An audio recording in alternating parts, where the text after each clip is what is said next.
हरे कृष्णा सर्वम कृष्णा अर्पणमस्तु। प्रभुपाद की जय, गुरु महाराज की जय, राधा പവനപുരേശൻ की जय, ഓം ശ്രീ മാത്രേ നമഃ, ഹര ഹര മഹാദേവ്. എല്ലാവർക്കും ഗുരുവായൂർ മഞ്ജരീസിന്റെ വിഷ്ണു സഹസ്രനാമ ക്ലാസ്സിലേക്ക് സ്വാഗതം. ഹരേ കൃഷ്ണ.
ഗൗരവം എനിക്ക്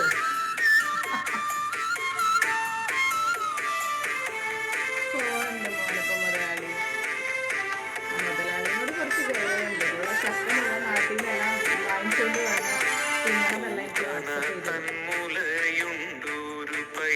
എനിക്ക് ചാതുരിയും ചിത്തെ കാണാകണം. പെൺ പൈതൽ മാറി യശോദ വളർത്തിയോരാൺ പൈതലെ തിന്മை കാണാകണം. പൂതന തന്മുലയുണ്ടൊരു പൈതലിൻ ചാതുരിയും ചിത്തെ കാണാകണം. പെൺ പൈതൽ മാറി യശോദ വളർത്തിയോരാൺ ആൺ പൈതലെ തിന്മൈ കാണാകണം. ശ്രീ പത്മനാഭ മുകുന്ദ മുരാന്തക നാരായണ നിന്നെ കാണാകണം. പച്ചക്കല്ലൊത്ത തിരുമേനിയും നിന്റെ പിച്ചകളികളും കാണാകണം.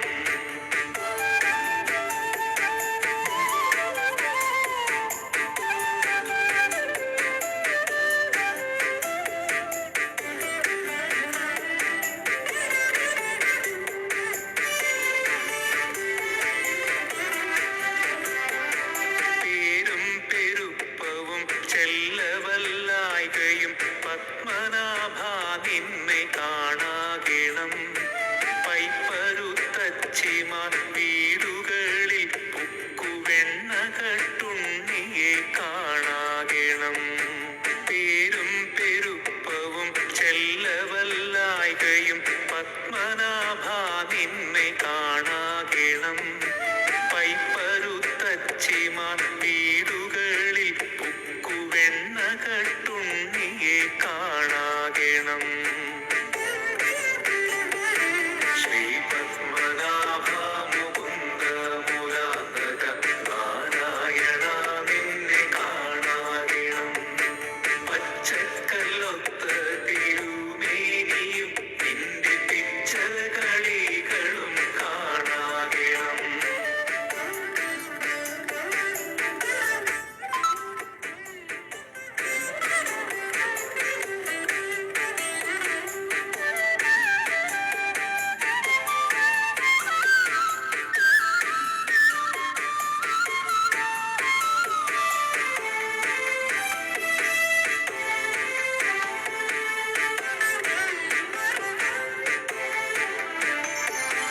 പൊന്നിൻ ചിലമ്പും പുലി നഖമോതിരം മിന്നുന്ന കൗസ്തുഭം കാണാകണം. പോരാടി മല്ലരെ ഞെരിച്ചു കൊന്നൊരാരോമൽ പൂമേനി കാണാകണം. പൊന്നിൻ ചിലമ്പും പുലി നഖമോതിരം മിന്നുന്ന കൗസ്തുഭം കാണാകണം. പോരാടി മല്ലരെ ഞെരിച്ചു കൊന്നൊരാരോമൽ പൂമേനി കാണാകണം. ശ്രീ പത്മനാഭ മുകുന്ദ മുരാന്തക നാരായണ നിന്നെ കാണാകണം. പച്ചക്കല്ലൊത്ത തിരുമേനിയും നിന്റെ പിച്ചകളികളും കാണാകണം.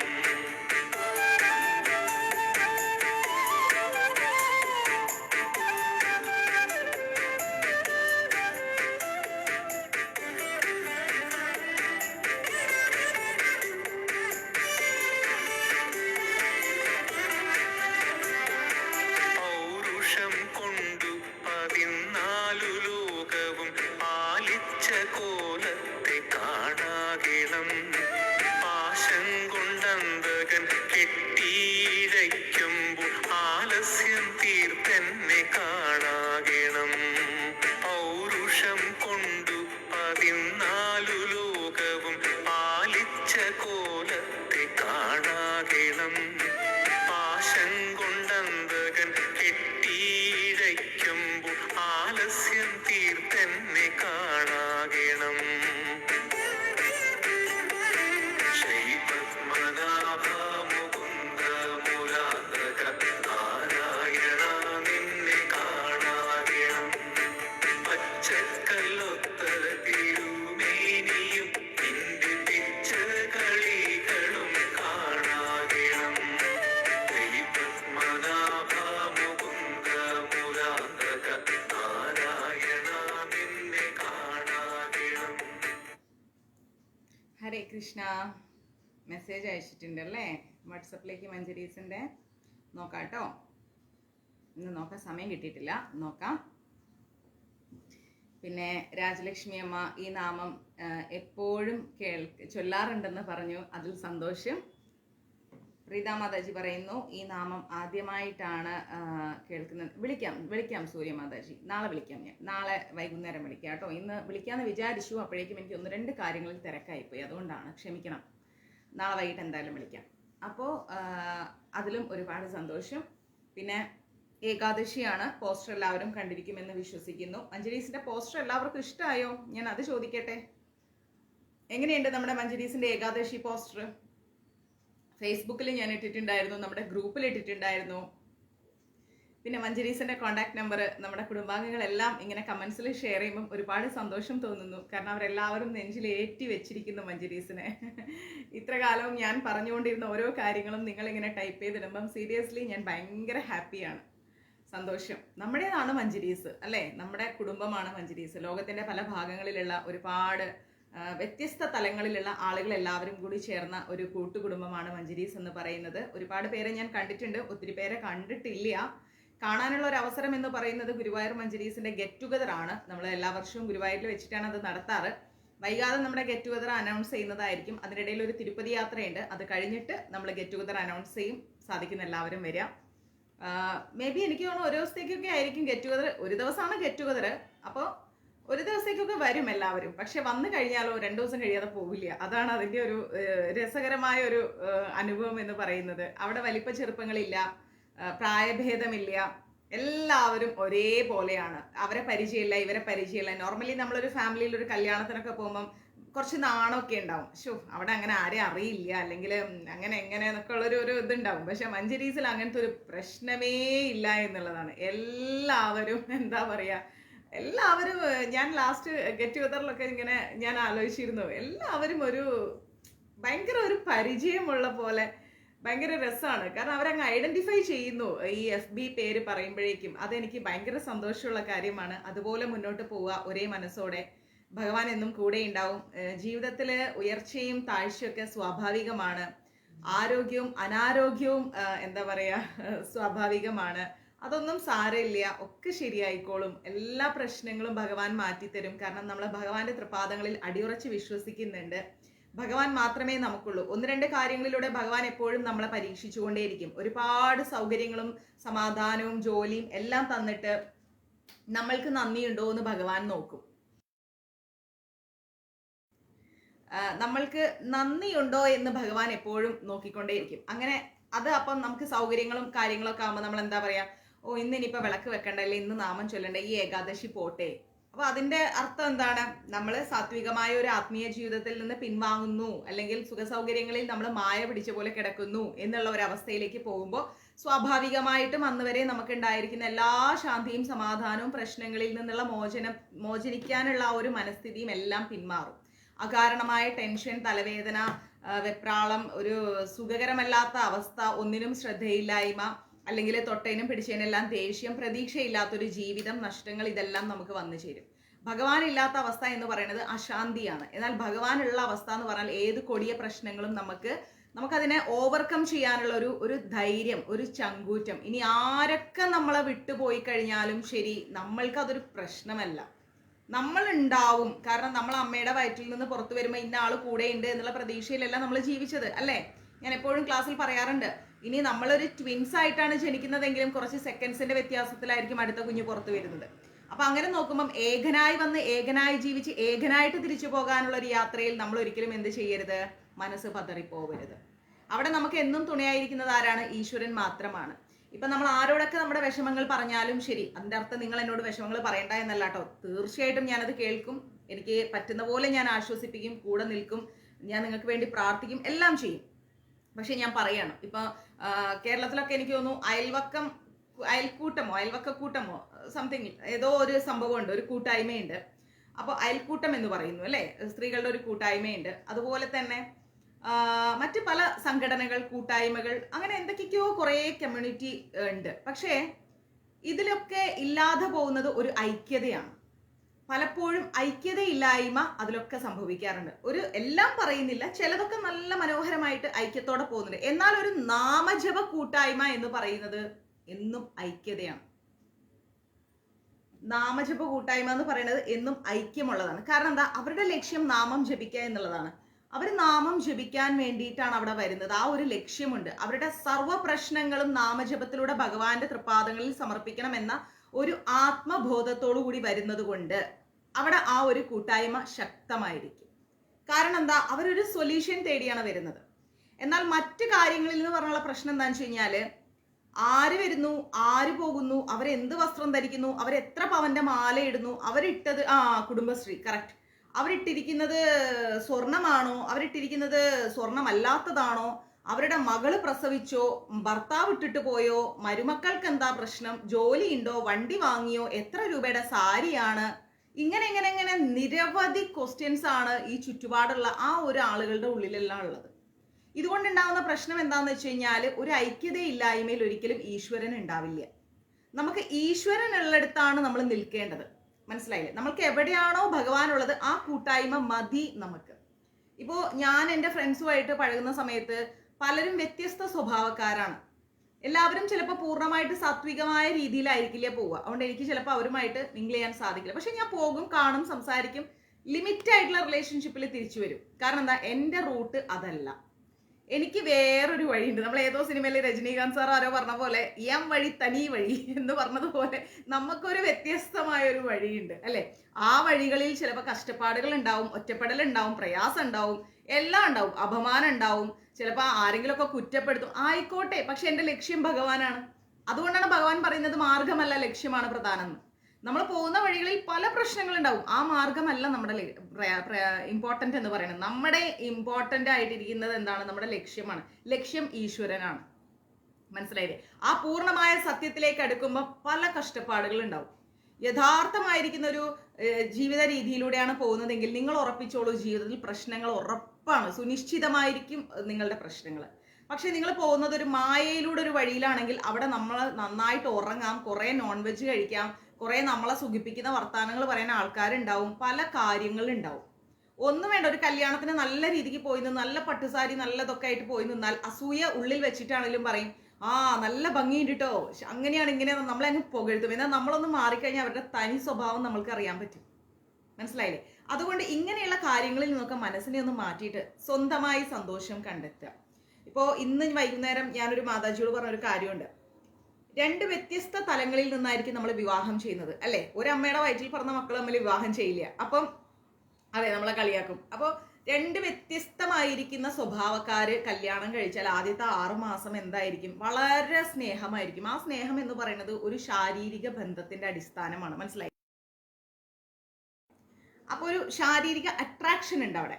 ആ അട്രാക്ഷൻ കഴിയുമ്പോൾ എന്താ സംഭവിക്കുന്നത്, ഒരു ഉപ്പുമാങ്ങ നമ്മള് കണ്ണിമാങ്ങ അച്ചാറ് ഭരണിയിലിട്ട് വെച്ചാൽ അത് ആയോ ആയോ ആയോ എന്നുള്ളൊരു ത്വരിത ഉണ്ടാവും. അതുപോലെ കല്യാണം എടുത്തു എന്നൊരു സന്തോഷം ഉണ്ടാവും.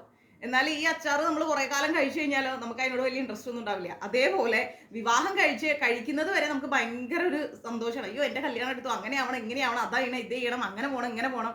കല്യാണം കഴിച്ച് 6 മാസം വരെ ഭയങ്കര ഹാപ്പി ആയിരിക്കും. സ്റ്റാറ്റസ് ഇടലും അതും ഇതും ഫോട്ടോ എടുക്കലും ടൂർ പോകലും അമ്മായിയമ്മയോട് ഭയങ്കര സ്നേഹവും വീട് വൃത്തിയാക്കലും നാത്തൂനെ സ്വീകരിക്കലും മക്കളെ മടിവെക്കലും കൊഞ്ചിക്കലും ഉമ്മ വെക്കലും. ആഫ്റ്റർ 6 months എന്താ സംഭവിക്കുന്നത്, എന്താ സംഭവിക്കുക, സ്വാർത്ഥത എന്ന് പറയുന്ന ഒരു സംഭവം അവിടെ കയറിക്കൂടും. ആ സ്വാർത്ഥതയിൽ നിന്നുണരുന്നത് എന്താണ്, രണ്ട് വ്യക്തികൾ തമ്മിൽ അകൽച്ചയാണ്. ഇനി ഇതൊന്നും അല്ല എങ്കിൽ ഇതൊരു വശം. രണ്ടാമത്തെ വശം എന്താണ്, ഒരു കാരണവശാലും ഇവർ തമ്മിൽ ചേർന്ന് പോകാത്ത മാനസിക അസ്വാരസ്യങ്ങൾ ഉടലെടുക്കും. അപ്പൊ ഇതിന് ഒരു സൊല്യൂഷൻ. അപ്പൊ പലപ്പോഴും മഞ്ജരീസിലൂടെ എന്നോട് വിളിച്ച് പലരും പറയുന്നത്, മാതാജി ഇങ്ങനെ കുറെ പ്രശ്നങ്ങളാണ്, എന്റെ ഭർത്താവിന് എന്നോട് സ്നേഹമില്ലാത്ത പോലെ ഒരു ഫീലാണ്, എനിക്ക് ഭയങ്കര സങ്കടമാണ്. ഓക്കെ, എനിക്കത് മനസ്സിലാവുന്നുണ്ട്, ഇല്ല എന്നല്ല. പക്ഷെ ഞാൻ ഇവിടെ പറയുന്നത് സ്ത്രീകൾ അടിമകളാണ് എന്നല്ല ഞാൻ പറഞ്ഞു വരുന്നത് കേട്ടോ. അത് മനസ്സിലാക്കുക. സ്ത്രീകൾ ഒരിക്കലും അടിമകളല്ല, അങ്ങനെയാണ് എന്നല്ല പറയുന്നത്. നമ്മുടെ വീട്ടിൽ നമ്മുടെ അച്ഛൻ്റെയും അമ്മയുടെയും പരിലാളനങ്ങളിൽ നമ്മൾ ജീവിച്ചു വരുന്ന അവസ്ഥയായിരിക്കില്ല മറ്റൊരു വീട്ടിൽ കയറി ചെല്ലുമ്പോൾ. അവിടെ പല ആളുകളുണ്ടാവും, പല വ്യത്യസ്തമായിരിക്കുന്ന സ്വഭാവക്കാരുണ്ടാവും, എല്ലാം ഉണ്ടാവും. അപ്പൊ നമ്മൾ അതൊക്കെ മനസ്സിലാക്കിയിട്ട് നമ്മൾ എന്ത് ചെയ്യാം, ക്ലിപ്പിടാം. നമ്മളിത് തുറന്നാലാണ് പ്രശ്നം. പ്രത്യേകിച്ച് സ്ത്രീകള് തുറക്കണ്ട. ഞാൻ പറയണെന്താ അറിയാം, സ്ത്രീ അബലയാണ്. എത്ര വലിയ ജിമ്മിൽ പോയിട്ട് വലിയ സംഭവമാക്കിയിട്ട് വെയിറ്റ് എടുത്ത് വലിയ മസിലൊക്കെ വെച്ചാലും സ്ത്രീക്ക് പരിമിതികളുണ്ട്. ആ സ്ത്രീ എന്നോട് എപ്പോഴും പല സ്ത്രീകളും പറയും, ഞാൻ ഒരുപാട് സഹിച്ചു മാതാജി, ഇനി എനിക്ക് സഹിക്കാൻ പറ്റില്ല. ഞാൻ ചോദിക്കട്ടെ, പ്രസവ വേദനയേക്കാൾ വലിയ വേദന എന്താ ഉള്ളത്? ഒരു വേദനയില്ല ഇല്ലേ?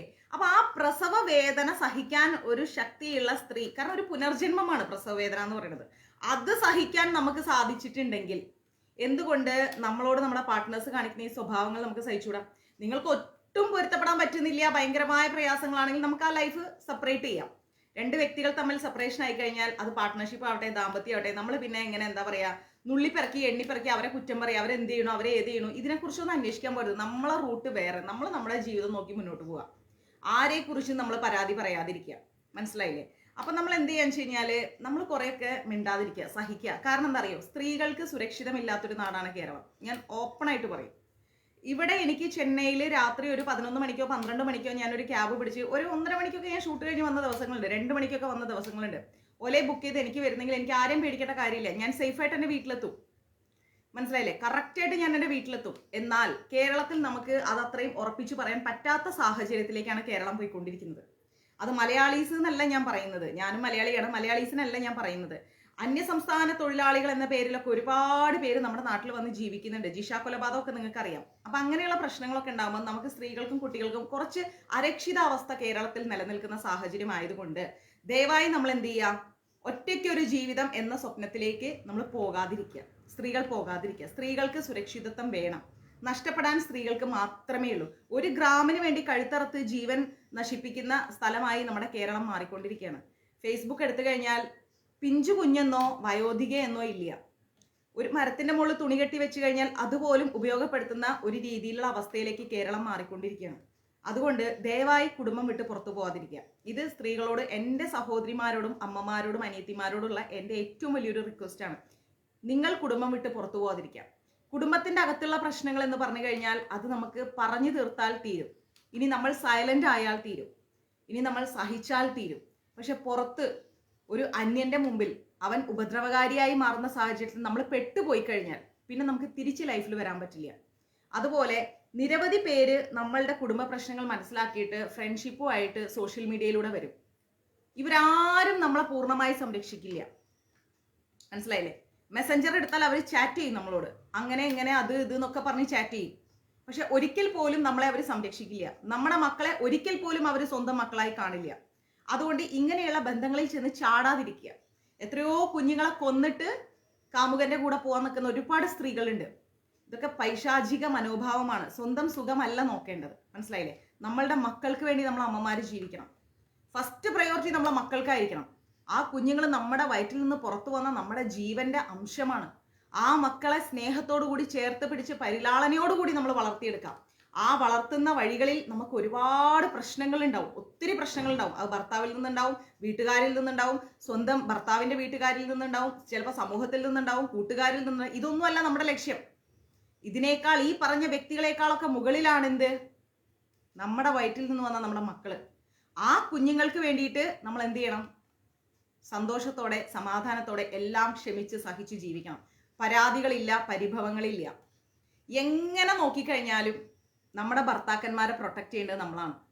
കുറച്ച് കാലം കഴിയട്ടെ, താൽക്കാലികമായിട്ട് നമ്മൾക്കൊക്കെ ഒരു പ്രസവം കഴിഞ്ഞാൽ നമ്മുടെ ആരോഗ്യമൊക്കെ കുറച്ചൊന്ന് ക്ഷീണിക്കും, നമുക്ക് വയ്യായിക വരും, നടുവേനയും മുട്ടുവേനയും കാലുവേനയും ഒക്കെ ഉണ്ടാവും. കാരണം അത്രയും നാടിയും ഞരമ്പും ഒക്കെ എന്താ പറയാ വലിച്ചു മുറുക്കിയാണ് നമ്മളൊരു പ്രസവം കഴിഞ്ഞ് ഒരു കുഞ്ഞിനെ നമ്മൾ ജന്മം നൽകുന്നത് അല്ലേ? അപ്പൊ അതിൻ്റെതായ അസുഖങ്ങളെല്ലാം നമ്മുടെ ശരീരത്തിലുണ്ടാവും. അത് അനുഭവിക്കാത്ത പുരുഷന് ഒരിക്കലും ആ കഷ്ടപ്പാട് മനസ്സിലാവില്ല. ചിലവർക്ക് മനസ്സിലാവും, ചിലവർ മനസ്സിലാക്കില്ല. അപ്പൊ നമ്മൾ അനാരോഗ്യമായ ഒരു അവസ്ഥയിൽ നിൽക്കുമ്പോൾ പോലും പുരുഷൻ എന്താണ്? അവൻ ശക്തിയുള്ളവനാണ്. പക്ഷെ ഒരു കാര്യം ഓർക്കുക, ആ ശക്തിയുള്ള പുരുഷൻ പോലും നാളെ നമ്മളാണ് പ്രൊട്ടക്ട് ചെയ്യേണ്ടത്. മനസ്സിലായില്ലേ? അവര് നമ്മളുടെ പ്രൊട്ടക്ഷനിൽ ജീവിക്കേണ്ട ഒരു ദിവസം ഉണ്ട്, കമ്പൽസറി ആയിട്ടുണ്ട്. അത് ഏത് വലിയ എന്താ പറയാ ടൈഗർ ആയിക്കോട്ടെ, ആ ദിവസം ഉണ്ട്. അത് കറക്റ്റായ കാര്യമാണ്. കാരണം എൻ്റെ അമ്മയുടെ അമ്മ ഉണ്ടല്ലോ, അമ്മമ്മയുടെ കാര്യം ഞാൻ ആലോചിക്കാറുണ്ട്. അമ്മച്ചൻ വരുന്നു എന്ന് പറയുമ്പോഴേക്ക് ആ വീട് സൈലന്റാ. അയ്യോ ഒരു രക്ഷയില്ല. അമ്മമ്മയുടെ സൗണ്ട് പോലും, ശ്വാസം പോലും പുറത്തേക്കില്ല. എന്നാൽ അവസാന കാലം വരെ എൻ്റെ അമ്മമ്മയുടെ കൈ പിടിച്ചിട്ടൊക്കെ എൻ്റെ അമ്മച്ചിന് നടക്കേണ്ടി വന്നിട്ടുണ്ട്. യൂറിൻ ട്യൂബ് മാറ്റാനും ഹോസ്പിറ്റലിൽ കൊണ്ടുപോകാനും എല്ലാത്തിനും എൻ്റെ അമ്മമ്മയുടെ സപ്പോർട്ട് ആവശ്യം വന്നിട്ടുണ്ട്. അമ്മച്ചൻ മരിച്ചിട്ട് 10-12 കൊല്ലമായി. ഇന്നും അമ്മമ്മ ജീവനോടെ ആരോഗ്യത്തോടെ 5 മണിക്ക് എണീറ്റ് കുളിച്ച് മുറ്റടിച്ചു. അപ്പൊ അതുകൊണ്ട് നമ്മൾ മനസ്സിലാക്കുക, ഇന്നല്ലെങ്കിൽ നാളെ നമ്മുടെ കോർട്ടിൽ ഈ പന്ത് വരും. മനസ്സിലായില്ലേ? ഉറപ്പായിട്ടും നമ്മുടെ കോർട്ടിൽ ഈ പന്ത് വരും. അപ്പൊ അതുകൊണ്ട് അത് മനസ്സിലാക്കാം. ഒറ്റ കാര്യം ചിന്തിക്കുക, നമ്മൾ സ്വസ്ഥമായി സമാധാനമായി സന്തോഷമായി മിണ്ടാതിരിക്കുക. നമ്മളുടെ ദിവസത്ത് നമുക്ക് അതിനുള്ള ആൻസർ കൊടുക്കാം. അതുകൊണ്ട് ദയവായി എന്ത് ചെയ്യാം, വിഷമിക്കാതെ, ടെൻഷൻ അടിക്കാതെ, വേവലാതിപ്പെടാതെ ഇപ്പോഴത്തെ പ്രശ്നങ്ങളെല്ലാം സൈലന്റ് മൂഡിൽ ഇട്ടിട്ട് ഹാൻഡിൽ ചെയ്യാം. ഓക്കെ, കുടുംബത്തിൽ നിന്ന് തനിയെ പുറത്ത് പോകാതിരിക്കുക. കല്യാണം കഴിച്ചു വന്ന വീടല്ല നമ്മുടെ സ്വന്തം വീട്. ആ വീട്ടിലേക്ക് തിരിച്ചു പോയാൽ ആദ്യത്തെ ഒരു പ്രാവശ്യം വിളിക്കാൻ ആൾക്കാരുണ്ടാവും, പിന്നെ നമ്മൾ ആ വീട്ടിന് ഭാരമാണ്. അത് ഒരു യൂണിവേഴ്സൽ ട്രൂത്താണ്. അല്ലെങ്കിൽ പിന്നെ നല്ല ഗവൺമെന്റ് ജോലിയും നല്ല ഒരു 4 ശമ്പളം വാങ്ങാൻ പറ്റുന്ന 5 ശമ്പളം വാങ്ങാൻ പറ്റുന്ന ഒരു ജോലിയും ഒക്കെ നമ്മുടെ കയ്യിൽ വേണം. അതൊന്നും ഇല്ലാണ്ട് നമ്മൾ ചാടി ഇറങ്ങി പോകരുത് കേട്ടോ. അപ്പം വിഷ്ണു സഹസ്രനാമ ക്ലാസ്സിൻ്റെ ഇടയ്ക്ക് ഇതൊന്നും പറഞ്ഞതല്ല, ഇതൊക്കെ ഞാനും മനസ്സിലാക്കേണ്ട കാര്യങ്ങളാണ്.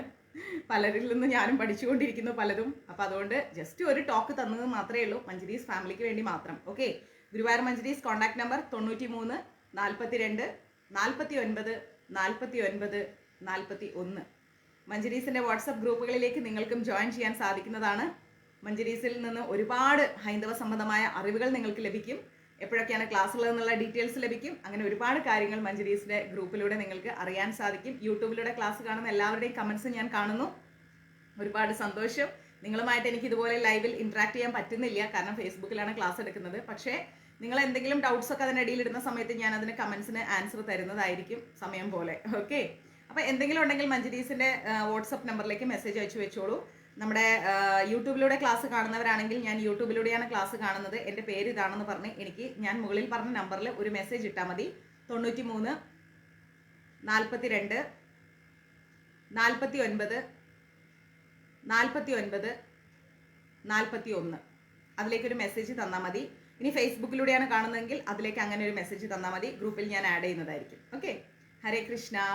അപ്പോൾ നമുക്ക് ഇന്നത്തെ ക്ലാസ്സിലേക്ക് കിടക്കാം. ഇന്നാണ് നമ്മൾ യഥാർത്ഥത്തിൽ വിഷ്ണു സഹസ്രനാമം സ്റ്റാർട്ട് ചെയ്യുന്നത്. അപ്പോൾ ഇതുവരെ നമ്മൾ പഠിച്ചത് എന്താണ്? ധ്യാനവും നസ്യവും ഒക്കെ ആയിരുന്നു. അതെല്ലാം കഴിഞ്ഞു. ഇപ്പം നമ്മൾ വിഷ്ണു സഹസ്രനാമത്തിലേക്ക് പോവാണ്. ഭഗവാന്റെ കാരുണ്യത്താൽ ഇതുവരെ എടുത്ത ക്ലാസ് എല്ലാവർക്കും മനസ്സിലായെന്ന് വിശ്വസിക്കുന്നു. ഇനി നമുക്ക് വിഷ്ണു സഹസ്രനാമം സ്റ്റാർട്ട് ചെയ്യാം.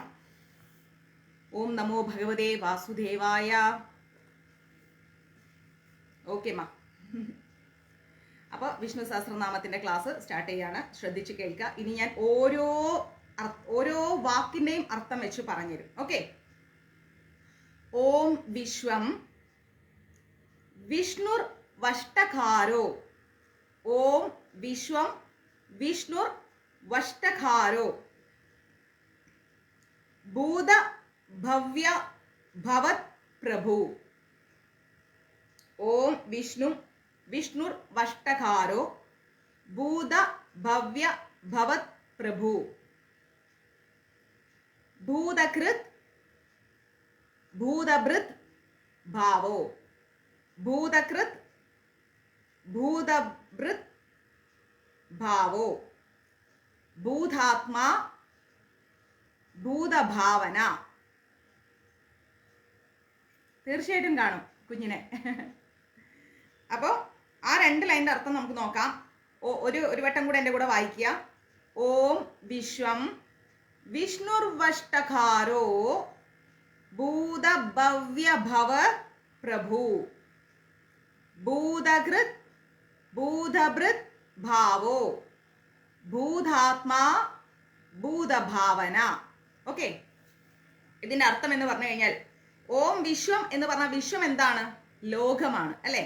അപ്പോൾ ഈ ലോകം ആരാണ്? ഭഗവാനാണ്. അപ്പൊ ജഗത്തു തന്നെയായിരിക്കുന്ന ആൾ അഥവാ ബ്രഹ്മം എന്ന് പറഞ്ഞാലും ഭഗവാൻ തന്നെയാണ്. അപ്പൊ ഓം വിശ്വം എന്നിവിടെ പ്രതിനിധീകരിക്കുന്നത് ലോകമാണ്. ലോകത്തെ ആരായി മാറ്റുന്നു? നമ്മൾ ഭഗവാനായിട്ട് കാണുന്നു. ഈ ലോകം എന്ന് പറഞ്ഞാൽ ഈ ജഗത്ത് മുഴുവൻ വ്യാപിച്ചിരിക്കുന്നത് ഭഗവാനാണ്. അതാണ് ഓം വിശ്വം വിഷ്ണുർവഷ്ടകാരോ. വിഷ്ണു എന്ന് പറഞ്ഞാൽ എന്താ? സർവവ്യാപി, എല്ലായിടത്തും വ്യാപിച്ചിരിക്കുന്നവൻ. അതാണ് ഭഗവാൻ വിഷ്ണു. വഷ്ടകാര. വഷ്ടകാര എന്ന് പറഞ്ഞാൽ ആരെ ഉദ്ദേശിച്ചാണ് നമ്മൾ യജ്ഞം ചെയ്യുന്നത്? യജ്ഞങ്ങളും സമർപ്പണങ്ങളും ഒക്കെ ചെയ്യുന്ന ആർക്ക് വേണ്ടിയിട്ടാണ്? ഭഗവാന് വേണ്ടിയിട്ട് അല്ലെ? അദ്ദേഹത്തിനാണ് നമ്മൾ ഇത് സമർപ്പിക്കുന്നത്. വഷ്ടകാര എന്ന് പറഞ്ഞാൽ ആരെ ഉദ്ദേശിച്ചാണോ യജ്ഞം ചെയ്യുന്നത് ആ വ്യക്തിയെ നമ്മളിവിടെ വഷ്ടകാര എന്ന് പറയുന്നു. അപ്പോൾ ജഗത്ത് തന്നെയായിരിക്കുന്ന എല്ലായിടത്തും വ്യാപിച്ചിരിക്കുന്ന ആരെ ഉദ്ദേശിച്ചാണോ നമ്മൾ യജ്ഞം ചെയ്യുന്നത്. ക്ലിയർ?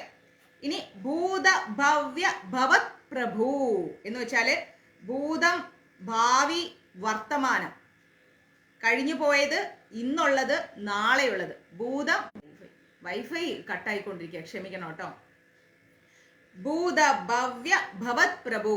ഭൂതത്തിനും ഭാവിക്കും വർത്തമാനത്തിനും എല്ലാം അധിപൻ ആരാണ്? കാലങ്ങളുടെ എല്ലാം അധികാരി ആരാണ്? ഭഗവാനാണ്. മനസ്സിലായോ? ഇന്നലകൾക്കും ഇന്നിനും നാളേക്കും എല്ലാം സാക്ഷി ഭഗവാനാണ്. കാലത്തിന് സാക്ഷിയായിരിക്കുന്ന ആ ഭഗവാൻ. ഭൂതകൃത് എന്ന് പറഞ്ഞു കഴിഞ്ഞാല് സൃഷ്ടികർത്താവിന്റെ രൂപത്തിൽ ഈ ഭൂതങ്ങളെയെല്ലാം, ഈ കാലങ്ങളെല്ലാം സൃഷ്ടിക്കുന്നത് ആരാണ്? ഇന്നലകളെയും ഇന്നിനെയും നാളെയും എല്ലാം സൃഷ്ടിക്കുന്നത് ആരാണ്? അതാണ് ഭഗവാൻ. അപ്പോ ഭൂതകൃത് എന്ന് പറഞ്ഞു കഴിഞ്ഞാൽ ആ ഭഗവാൻ. ഭൂതഭൃത്, ഓക്കെ. ഓം വിശ്വം വിഷ്ണുർ വഷ്ടകാരോ ഭൂത ഭവ്യ ഭവത് പ്രഭു. ഭൂതകൃത്. ഇനി ഭൂതഭൃത്. ഭൂതഭൃത് എന്ന് പറഞ്ഞു കഴിഞ്ഞാൽ ഈ ലോകത്തിലുള്ള എല്ലാ ജീവജാലങ്ങളെയും ഭരിക്കുന്നത് ആരാ? ഭഗവാനാണ്. വേദ. അപ്പോ ഈ ലോകത്തിലുള്ള എല്ലാ ജീവജാലങ്ങളെയും ഭരിക്കുന്നത് ആരാണ്? ഭഗവാനാണ്. അതാണ് ഭൂതഭൃത് എന്ന് പറയുന്നത്. മനസ്സിലായില്ലേ? ഭാവ. അടുത്തത് ഭാവ എന്ന് പറഞ്ഞാൽ പ്രപഞ്ച രൂപത്തിൽ ഭവിക്കുന്നവൻ. ഈ ലോകത്തിന്റെ രൂപത്തിലാണ് ഭഗവാനെ. അതാണ് നമ്മൾ പറയുന്നത് ഈ പ്രകൃതി ശക്തി എന്നൊക്കെ നമ്മൾ പറയില്ലേ. ഒരു സത്യമുണ്ട്, ഈ പ്രകൃതിയിൽ ഒരു സത്യമുണ്ട്, യൂണിവേഴ്സൽ ട്രൂത്ത് എന്ന് പറയും. ഈ ലോകത്തിനൊരു സത്യമുണ്ട്, കാലത്തിനൊരു സത്യമുണ്ട്, കാലം കാത്തുവെച്ച കാവ്യനീതി എന്നൊക്കെ നമ്മൾ വായിച്ചിട്ടില്ലേ. അപ്പം അതായത് ഈ ലോകത്തിനൊരു സത്യമുണ്ട്. ആ സത്യം എന്ന് പറയുന്നത് എന്താണ്? ഭഗവാനാണ്. അപ്പൊ അതാണ് ഇവിടെ പറയുന്നത്. ഭാവ, പ്രപഞ്ച രൂപത്തിൽ ഭവിക്കുന്നവൻ. ഈ ലോകത്തിന്റെ രൂപത്തിലാണ് ഭഗവാൻ ഇപ്പൊ ഇരിക്കുന്നത്. ക്ലിയർ? ഭൂതാത്മാ. അടുത്തത് ഭൂതഭൃത്. ഭൂതഭൃത് ഭാവോ. ഇനി ഭൂതാത്മാ. ഭൂതാത്മാ എന്ന് പറഞ്ഞു കഴിഞ്ഞാൽ സർവഭൂതങ്ങളെയും ആത്മാവായിരിക്കുകയാണ് ഭഗവാൻ. എന്നിലും നിന്നിലും ഈശ്വരനുണ്ട്, ജീവജാലങ്ങളിലും ഈശ്വരനുണ്ട്. എല്ലാ സമസ്ത ജീവജാലങ്ങളും ഭഗവാന്റെ സൃഷ്ടിയാണ്. അപ്പൊ സർവഭൂതങ്ങളിലും ഭഗവാൻ പരമാത്മാവിന്റെ രൂപത്തിൽ സ്ഥിതി ചെയ്യുന്നുണ്ട്. അതാണ് ഭൂതാത്മാ എന്ന് പറയുന്നത്. ഭൂതങ്ങളിലെല്ലാം ആത്മാവായിരിക്കുന്നവനെയാണ് ഭൂതാത്മാ എന്ന് പറയുന്നത്. അതും ഭഗവാൻ തന്നെയാണ്. സഹസ്രനാമം എന്ന് പറഞ്ഞു കഴിഞ്ഞാൽ ഭഗവാന്റെ 1000 നാമങ്ങളാണ്. ഭഗവാന് ഭൂതാത്മാ എന്ന് പറഞ്ഞു കഴിഞ്ഞാലും ഭഗവാൻ തന്നെയാണ്. ഓക്കെ. ഇനി ഭൂതഭാവന. ഈ ലോകത്തിനെ സൃഷ്ടി നടത്തുന്നതും ഭഗവാൻ തന്നെയാണ്, നിലനിർത്തുന്നതും ഭഗവാൻ തന്നെയാണ്. അതാണ് ഭൂതഭാവന. അതായത് ഭഗവാൻ തന്നെയാണ് ഈ ലോകത്തെ സൃഷ്ടിക്കുന്നതും നിലനിർത്തുന്നതും നാളെ ഇല്ലായ്മ ചെയ്യുന്നതും ഭഗവാൻ തന്നെയാണ്. അതാണ് ഭൂതാത്മാ എന്ന് പറയുന്നത്. ക്ലിയർ? അപ്പൊ അതായത് ഈ ലോകം തന്നെ, ഈ ജഗത്ത് തന്നെ ആരാണ്? ജഗത്തായിരിക്കുന്ന ഭഗവാൻ, ബ്രഹ്മം. ആ ബ്രഹ്മം ഈ ലോകം മുഴുവൻ വ്യാപിച്ചിരിക്കുകയാണ്. ആ ഭഗവാനെ ഉദ്ദേശിച്ചാണ് നമ്മൾ യജ്ഞങ്ങളും സമർപ്പണങ്ങളും കീർത്തനങ്ങളും സത്സംഗങ്ങളും എല്ലാം ചെയ്യുന്നത്. ആ ഭഗവാൻ തന്നെയാണ് ഇന്നലകളെയും ഇന്നിനെയും നാളെയും സൃഷ്ടിച്ചിരിക്കുന്നത്. ആ സൃഷ്ടികർത്താവിന്റെ രൂപത്തിലിരിക്കുന്ന ഭഗവാൻ തന്നെയാണ് എല്ലാ ക്ഷമിക്കണം, എന്തോ നെറ്റ്വർക്കിന്റെ ഇഷ്യൂ ആണ്, ക്ഷമിക്കുക. അപ്പൊ ആ സൃഷ്ടികർത്താവിന്റെ രൂപത്തിലിരിക്കുന്ന ഭഗവാൻ, എല്ലാ ഭൂതജാലങ്ങളെയും ഭരിച്ചുകൊണ്ടിരിക്കുന്ന ഭഗവാൻ പ്രപഞ്ച രൂപത്തിൽ അങ്ങനെ കുടികൊള്ളുകയാണ്.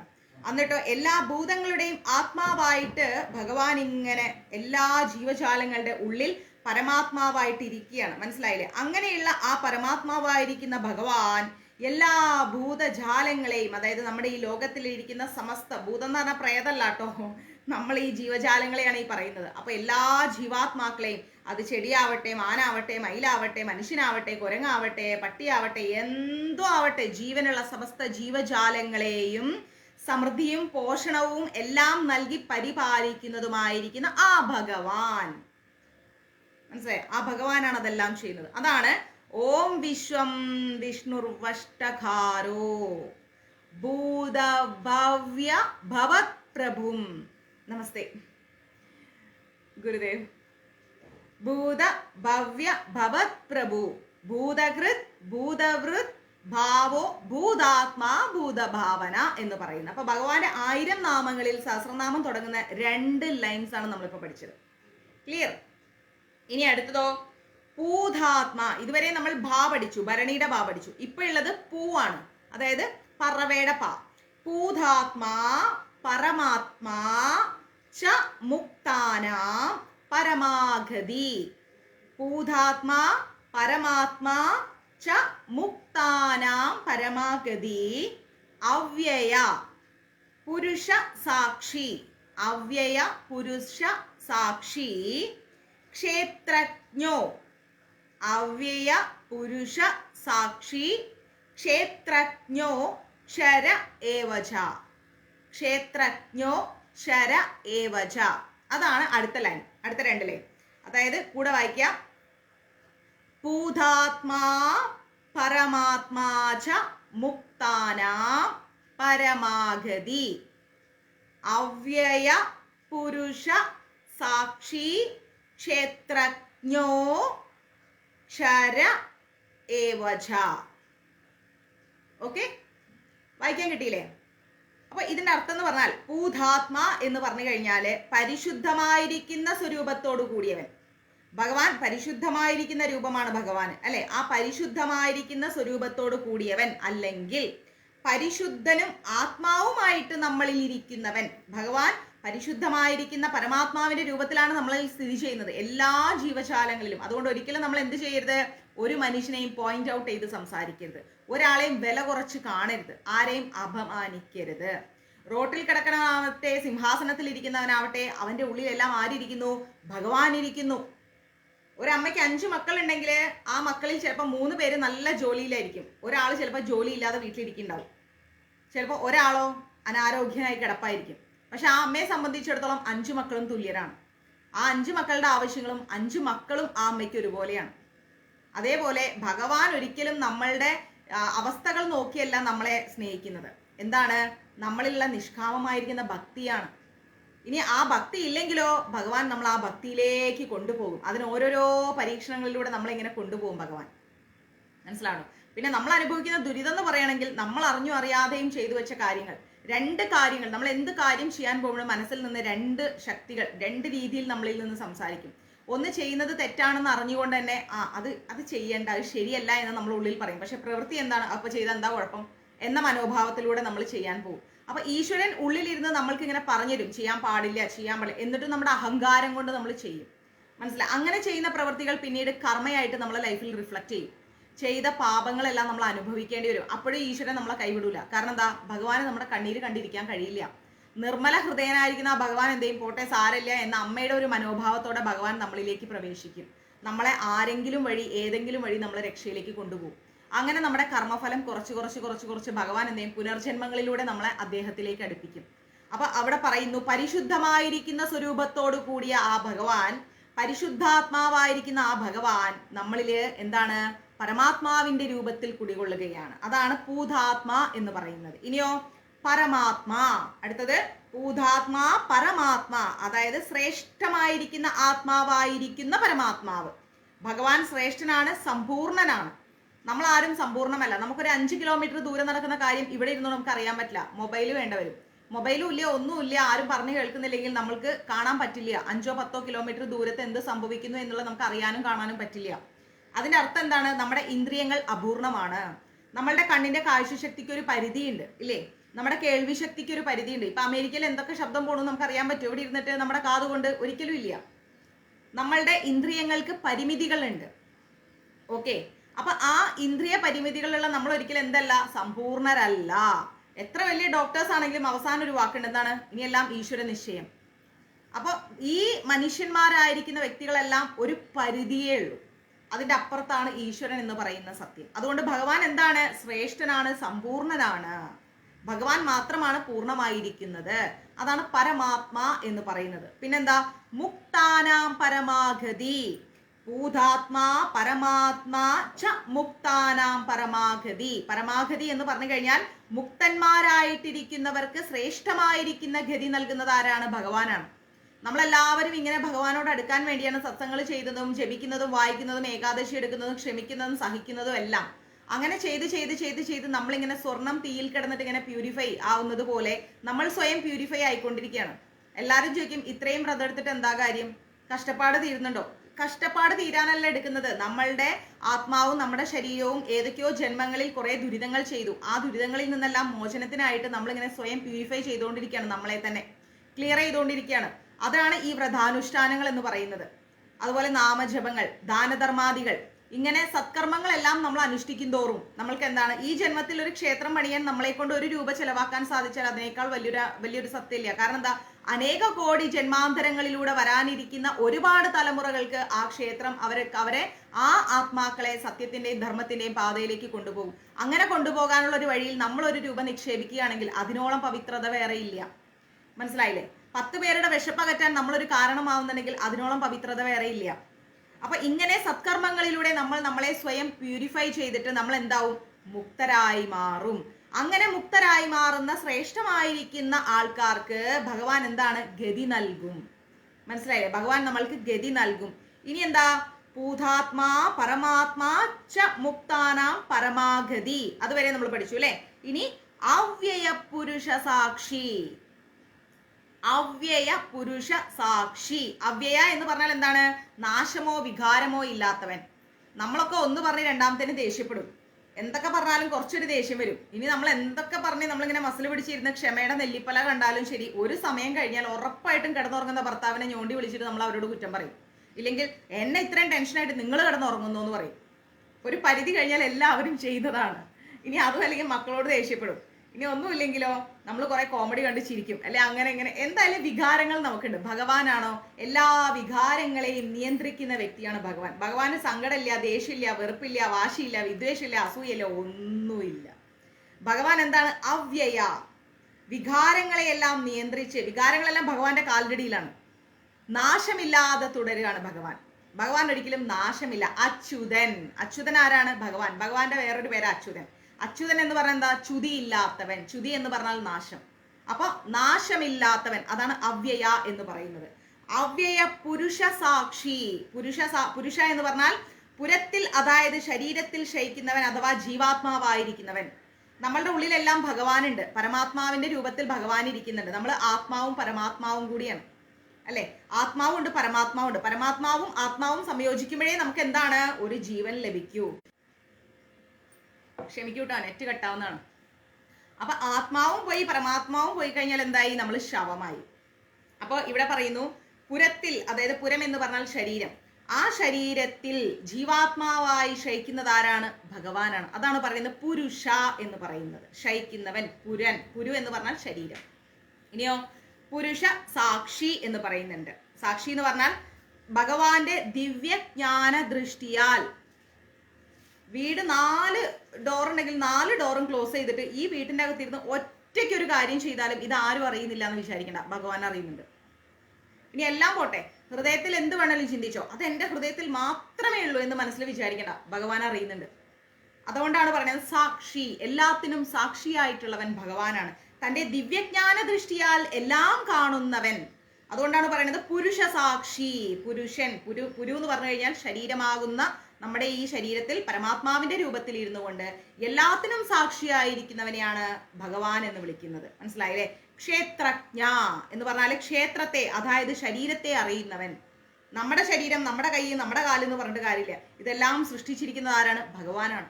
ആ ശരീരത്തെ അറിയുന്നവൻ, അതാണ് ഭഗവാൻ. അക്ഷര.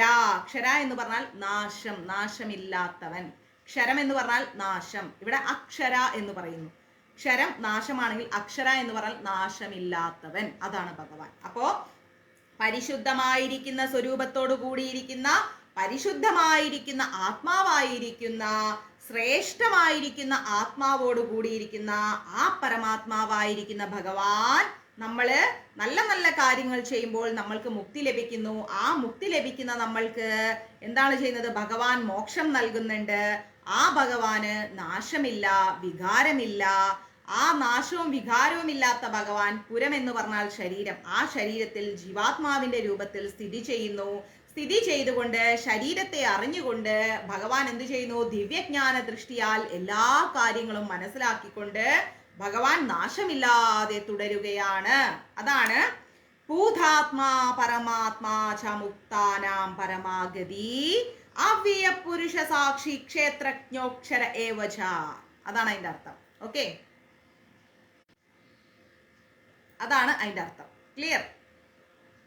ഇനി അടുത്തതെന്ന് പറഞ്ഞ യോഗോ. യോഗോ യോഗവിധാംനേധ.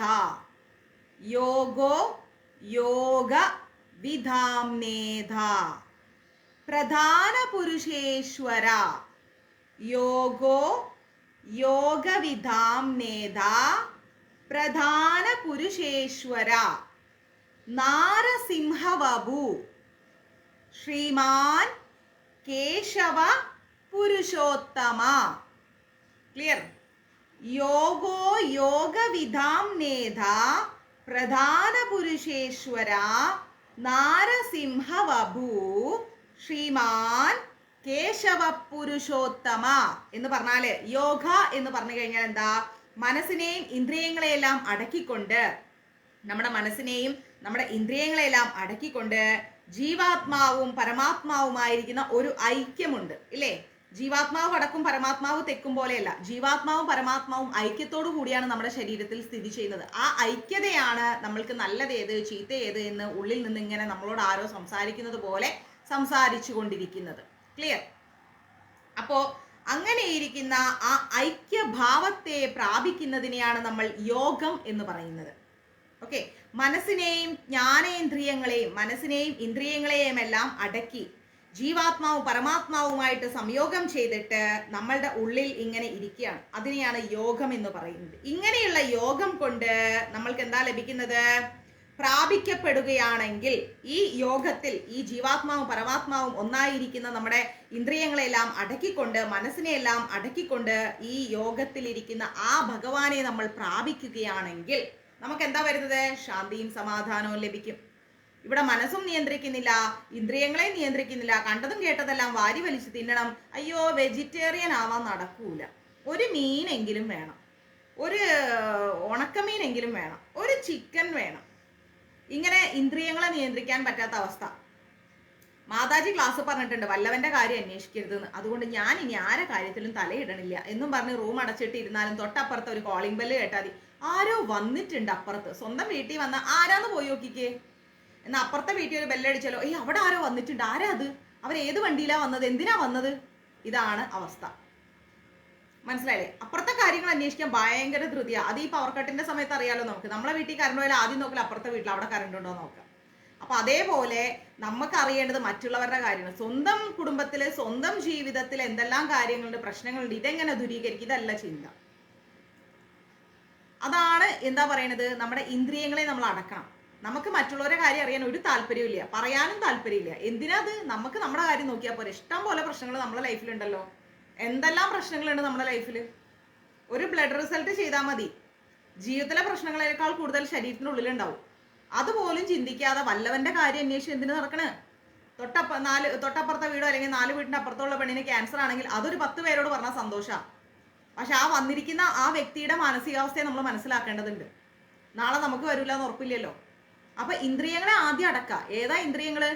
നോൺ വെജ് കഴിക്കണം, രുചികരമായ ഭക്ഷണം കഴിക്കണം, വീട്ടിലുണ്ടാക്കിയില്ലെങ്കിലും സ്വിഗ്ഗിയിൽ ഓർഡർ ചെയ്ത് വാങ്ങണം, ഹോട്ടലിൽ പോയി കഴിക്കണം, ഇങ്ങനെയുള്ള അല്ലെ തൊട്ടപ്പുറത്തെ വീട്ടിലെ കറി എന്താണോ അത് വേണം, നല്ല മണം പിടിച്ച് അങ്ങോട്ട് ചെല്ലും, എന്നിട്ട് അത് വാങ്ങിച്ചുകൊണ്ട് വന്ന് കഴിക്കുക. ഇങ്ങനെയുള്ള കാര്യങ്ങൾ, അങ്ങനെയുള്ള നാവിന്റെ രുചിയെ ഒന്ന് കൺട്രോൾ ചെയ്യാം. പിന്നെയോ ഈ ആവശ്യമില്ലാത്ത കാര്യങ്ങൾ കേൾക്കാൻ വേണ്ടിയിട്ട് ഈ ചെവിയോർത്ത് പാർത്തിരിക്കുന്ന കുറെ ആൾക്കാരുണ്ട്, അതും അങ്ങോട്ട് കൺട്രോൾ ചെയ്യാം.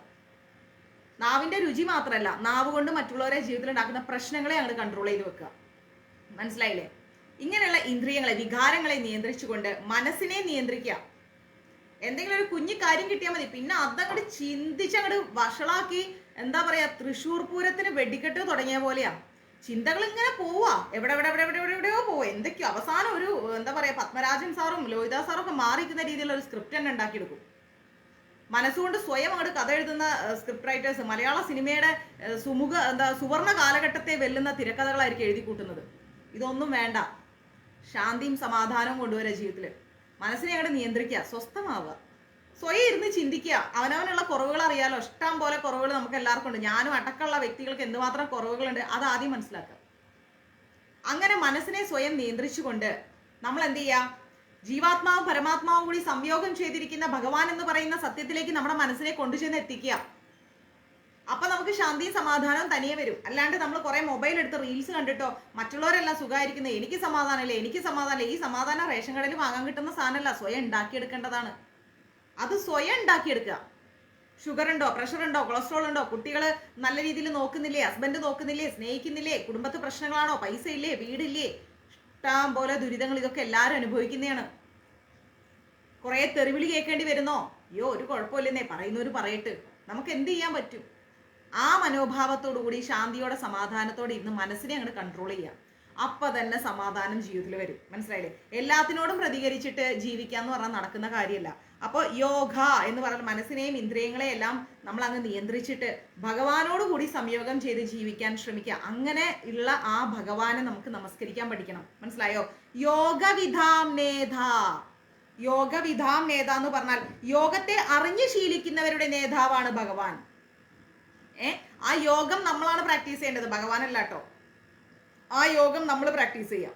ഭഗവാനിലേക്ക് ലയിക്കാൻ വേണ്ടിയിട്ട് മനസ്സിനെയും ഇന്ദ്രിയങ്ങളെയും നമ്മൾ നിയന്ത്രിച്ചുകൊണ്ട് യോഗത്തിലേക്ക് നമ്മൾ പ്രാക്ടീസ് ചെയ്ത് ഉണ്ടാക്കുന്ന ആ യോഗം നമ്മൾ പരിശീലിച്ചാൽ, യോഗയല്ല യോഗം, ആ ഒരു സ്നേഹം, ഭഗവാനോടുള്ള ആ ഒരു സ്നേഹം എന്ന് പറയുന്നത് കുറെ കൈനിറച്ച് ഭഗവാൻ കൊണ്ടു കൊടുക്കുന്നല്ല. ഭഗവാന്റെ ഒരു വ്യക്തി സ്വരൂപത്തെ അറിഞ്ഞുകൊണ്ട് ഇന്ദ്രിയങ്ങളെയും മനസ്സിനെയും നിയന്ത്രിച്ചുകൊണ്ട് നാമം ജപിക്കുന്ന ആ മനസ്സിന്റെ അവസ്ഥയെ കൺട്രോൾ ചെയ്തിട്ട് നാമജപത്തിൽ മാത്രം ഒഴുകിയിട്ട് ഒരു കാര്യത്തിലും പോയി തലയിടാതെ ആരെക്കുറിച്ചും ഒന്നും പറയാതെ ഭഗവാനെ സ്നേഹിച്ചുകൊണ്ട് മനസ്സുകൊണ്ട് ഹൃദയം കൊണ്ട് സ്നേഹിച്ചുകൊണ്ട് ജീവിക്കുകയാണെങ്കിൽ അതൊരു യോഗമാണ്.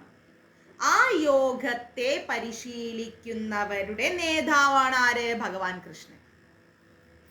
ആ യോഗത്തെ പരിശീലിക്കുന്നവരുടെ നേതാവാണ് ഭഗവാൻ കൃഷ്ണൻ. അതുകൊണ്ട് യോഗവിധാം നേത എന്ന് പറയുന്നത്. ആ യോഗത്തെ പരിശീലിക്കുന്നവരുടെ നേതാവായിരിക്കുന്ന ഭഗവാൻ കൃഷ്ണൻ പ്രധാന പുരുഷേശ്വര. ഓക്കെ, യോഗോ യോഗവിധാം നേത പ്രധാന പുരുഷേശ്വര. ആരാ പ്രധാന പുരുഷേശ്വരൻ എന്ന് പറയുന്നത്? പ്രധാനം അതായത് പ്രകൃതിയുടെയും പുരുഷൻ, അതായത് ജീവന്റെയും അധീന ശക്തിയുള്ളവൻ. ഈ പ്രകൃതിയുടെ ഓണർ ആരാ? ഭഗവാനാണ്. പ്രകൃതിയുടെ പുരുഷൻ അത് ഓണറാണ്, ഭഗവാനാണ്. ജീവന്റെ ഓണർ ആരാ? സ്വന്തം ജീവനെ ആത്മഹത്യയിലൂടെ എടുക്കാൻ ഒരു അധികാരവും ആർക്കില്ല.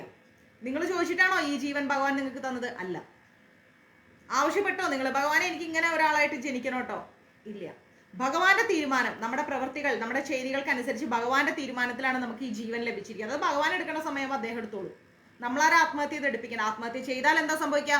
45-ാമത്തെ വയസ്സിലാണ് നിങ്ങൾ ആത്മഹത്യ ചെയ്യുന്നെങ്കിൽ ആ 45 വയസ്സ് വരെ എന്തെല്ലാം അനുഭവിച്ചോ അതെല്ലാം വീണ്ടും തിരിച്ച് ജീവിച്ചിട്ട് ജനിച്ചിട്ട് വീണ്ടും അനുഭവിക്കണം. എന്തിനാ ഇരട്ടി ഭാരം തലയിൽ ചുമക്കണേ? 45 വയസ്സ് വരെ അനുഭവിച്ചില്ലേ, ഇനി കുറച്ചു കാലമല്ല, അതും കൂടി അനുഭവിച്ചിട്ട് അങ്ങോട്ട് പോകാം. അപ്പൊ മോക്ഷം കിട്ടും. മനസ്സിലായില്ലേ? തലയിൽ ഭാരവും വെച്ചുകൊണ്ട് നമ്മൾ ശബരിമലയ്ക്ക് പോറില്ലേ, ഇരുമുടിക്കെട്ടും വെച്ചിട്ട്, അതും ഒരു ഭാരമാണ്, ഇരുമുടിക്കെട്ടാണ്. നമ്മുടെ സമസ്ത ദുഃഖങ്ങളും ദുരിതങ്ങളും വേദനകളും എല്ലാം ശരീരത്തിൽ ചുമന്നിട്ട് എന്താ ചെയ്യുന്നത്? ഇരുമുടിക്കെട്ടുമായിട്ട് ആരെ കാണാൻ? സ്വാമിയെ കാണാൻ. സ്വാമിയെ കണ്ടാൽ മോക്ഷം കിട്ടും. അപ്പൊ ആ സ്വാമിയെ കാണുന്നത് ശബരിമല വരെയല്ല, ഹൃദയം കൊണ്ട് കാണാൻ പഠിക്കണം നമ്മൾ. മനസ്സിലായില്ലേ? ഭഗവാനെ നമ്മൾ ഹൃദയം കൊണ്ട് കാണണം. എല്ലാ ഭാരങ്ങളും നമ്മൾ തലയിലേറ്റിക്കൊണ്ട് ഭഗവാന്റെ അടുത്തേക്ക് പോവുകയാണ്. എന്തിന്? ആ യാത്രയാണ് നമ്മുടെ ജീവിതം എന്ന് പറയുന്നത്. മനസ്സിലാവുന്നുണ്ടോ? ആ യാത്ര, ആ തലയിൽ ചുമക്കുന്ന ഭാരമാണ് നമ്മളുടെ കഷ്ടപ്പാടുകൾ, പ്രയാസങ്ങൾ. അതെല്ലാം അവിടെ പോയിട്ട് നെയ്ത്തേങ്ങ, നെയ്യിൽ ഉരുകാണ്. നെയ്യിൽ ഇങ്ങനെ ആ നെയ്യ് എന്താണ്? നമ്മുടെ കണ്ണീര്, ദുഃഖം, പ്രയാസങ്ങൾ എല്ലാം ഭഗവാൻ മുമ്പിൽ ഉരുക്കി സമർപ്പണം നടത്തുകയാണ്. ഒരു മെഴുകുതിരി ഉരുകിയിട്ട് സ്വയം വെളിച്ചമാവുന്നത് പോലെ അതെല്ലാം ഉരുകി ഒലിച്ച് തീർന്ന് നമ്മൾ ഭഗവാനെ കണ്ട് മോക്ഷം വാങ്ങി ഇറങ്ങാണ്, ആ മല ഇറങ്ങി വരികയാണ്. അപ്പൊ അതാണ് ജീവിതം എന്ന് പറയുന്നത്. ആ ദുരിതപൂർണമായിരിക്കുന്ന മലകയറ്റമാണ് നമ്മുടെ ജീവിതം. ആ ജീവിതത്തിൽ കല്ലും മുള്ളും കാലിനും എത്താ, അല്ലെ? ആ ജീവിതത്തിലെ കല്ലും മുള്ളുമാണ് ജീവിതത്തിലെ പ്രശ്നങ്ങൾ എന്ന് പറയുന്നത്. അതെല്ലാം കാലിനും എത്തയായിരിക്കണം. ഇതെല്ലാം താണ്ടിക്കൊണ്ട് ഭഗവാന്റെ അടുത്തേക്ക് നമ്മൾ പോവുകയാണ് മോക്ഷം വാങ്ങിക്കാൻ വേണ്ടിയിട്ട്. ആ മോക്ഷമാണ് നമ്മുടെ ജീവിതയാത്ര എന്ന് പറയുന്നത്. ആ ജീവിതയാത്രയിലേക്ക് നമ്മൾ എത്തി ഭഗവാനെ മണിക്കൂറുകളോളം സന്നിധാനത്ത് മുതൽ എല്ലായിടത്തും ലൈൻ നിന്ന് ഭഗവാനെ കണ്ട് ഒരു ഫ്രാക്ഷൻ ഓഫ് സെക്കൻഡ്സ് ഭഗവാനെ കണ്ട് ശാന്തി അടയാണ്. പിന്നെയും നമ്മൾ എന്താ ചിന്തിക്കുന്നത്? ഒരു വട്ടം മലയ്ക്ക് പോയവൻ അടുത്ത വർഷവും പോകണം. അതാണ് അവന്റെ ചിന്ത. അപ്പൊ അങ്ങനെ ഒരു മനസ്ഥിതിയുള്ള നമ്മൾ ഈ ജീവിതമാകുന്ന പ്രശ്നങ്ങളിൽ നിന്നെല്ലാം ഒളിച്ചോടുകയല്ല ചെയ്യേണ്ടത്. ഈ പ്രശ്നങ്ങളെല്ലാം നമ്മൾ എന്ത് ചെയ്യണം? ധൈര്യപൂർവ്വം ഫേസ് ചെയ്യണം. എല്ലാ പ്രശ്നങ്ങളെയും അതിജീവിച്ചിട്ട് ഭഗവാനെ നമ്മൾ മോക്ഷപ്രാപ്തിയിലേക്ക് നമ്മുടെ ജീവിതത്തെ എത്തിക്കണം. അല്ലാണ്ട് പാതി വഴിയിൽ ആത്മഹത്യ ചെയ്തു പോകാൻ രക്ഷപ്പെടുന്നില്ല, അവൻ തിരിച്ചു വരും. ഇതേ ലോകത്തിലേക്ക് അവൻ തിരിച്ചു വരും. അപ്പൊ ആ അവസ്ഥയ്ക്ക് എന്തിനാ പോണത്? അങ്ങനെയുള്ള യോഗത്തെ അറിഞ്ഞു ശീലിക്കുന്നവരുടെ നേതാവായിരിക്കുന്ന ഭഗവാൻ, പ്രകൃതിയുടെയും പുരുഷനായിരിക്കുന്ന ഭഗവാൻ, അതായത് ജീവന്റെ അധീന ശക്തിയുള്ളവൻ, ഈ ജീവന്റെ ഓണറായിരിക്കുന്ന ഭഗവാൻ നാരസിംഹവഭൂ. അടുത്തത് എന്താണ്? അവ്യ പുരുഷ യോഗോ യോഗവിധാം നേതാ പ്രധാന പുരുഷേശ്വര നാരസിംഹവഭൂ. നാരസിംഹവഭൂ എന്ന് പറഞ്ഞാൽ നരസിംഹത്തിന്റെ രൂപം പൂണ്ടവൻ. അല്ലെ? ഈ ഭഗവാൻ, ഈ കൃഷ്ണൻ തന്നെ ഓടക്കുഴലൊക്കെ ഊതി വിളിച്ച് നമ്മളിങ്ങനെ കളിപ്പിച്ചും ചിരിപ്പിച്ചും ഗോപാലനായിരിക്കുന്ന ഈ കൃഷ്ണൻ, ഉണ്ണിക്കണ്ണനായി വെണ്ണ വാരി തിന്നുന്ന ഈ കൃഷ്ണൻ, യശോദാമയെ നാട് മുഴുവൻ ഓടിച്ച കൃഷ്ണൻ, ഗോപികമാരുടെ തുണിയെല്ലാം മോഷിച്ച് അവരെ ലീല കളിച്ച് സന്തോഷിപ്പിച്ച കൃഷ്ണൻ, ഈ ലീലകളെല്ലാം ആടിയ ഈ ഭഗവാൻ എന്താ? നരസിംഹ രൂപം എടുത്തിട്ടുണ്ട്.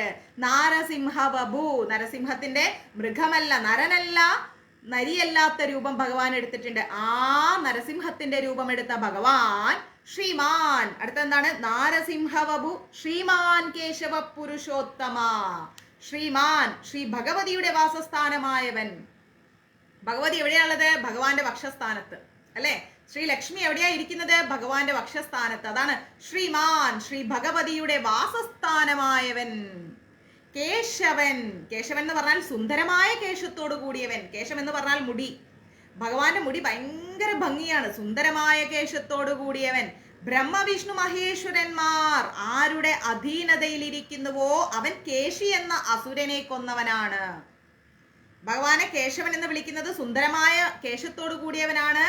കേശി എന്ന അസുരനെ കൊന്നവനാണ്. കാരണജലത്തിൽ പള്ളി കൊള്ളുന്നവനാണ്. അല്ലെ? നമ്മൾ പഠിച്ചിട്ടില്ലേ?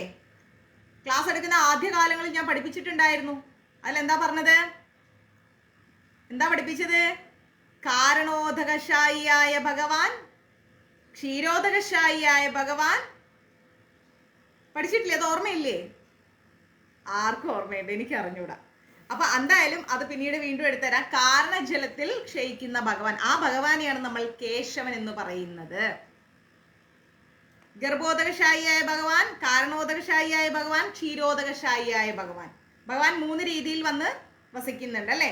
എല്ലാം ഗർഭത്തിൽ കൊണ്ട് നടക്കുകയാണ് ഭഗവാൻ. ഗർഭോദകശായിയായ ഭഗവാൻ, ആ ഗർഭത്തിലാണ് സമസ്ത ജീവജാലങ്ങളും ഉള്ളത്. ആ ഗർഭോദകശായിയായ ഭഗവാന്റെ ഗർഭത്തിൽ നിന്ന്, നാഭിയിൽ നിന്നൊരു താമരത്തണ്ട് വന്ന് ആ താമരത്തണ്ടിലിരിക്കുന്ന ബ്രഹ്മദേവനാണ് നമ്മുടെ ആദ്യത്തെ ജീവാത്മാവ്.